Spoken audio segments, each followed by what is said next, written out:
कोकणातून पुण्याकडे जाणाऱ्या महत्त्वाच्या वरंधा घाट मार्गावरील वाहतूक 30 एप्रिलपर्यंत बंद ठेवण्याचा निर्णय प्रशासनाने घेतला आहे. महाप्रळ भोर मार्गे पुण्याकडे जाणाऱ्या या रस्त्याला राष्ट्रीय महामार्गाचा दर्जा देण्यात आला असून या मार्गावर मोठ्या प्रमाणात काम सुरू आहे. भोर हद्दीतील हिरडोशी ते वरंधा या सुमारे 21 किलोमीटर अंतराच्या काँक्रीटकरणाचे आणि दुपदरीकरणाचे काम सध्या वेगाने सुरू आहे.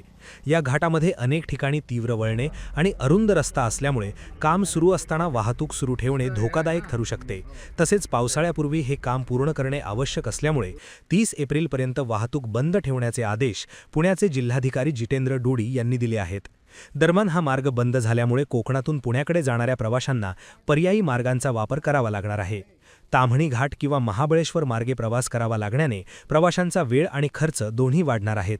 त्यामुळे प्रवासी वर्गातून नाराजी व्यक्त होत असून प्रशासनाने काम लवकर पूर्ण करण्याची मागणी होत आहे.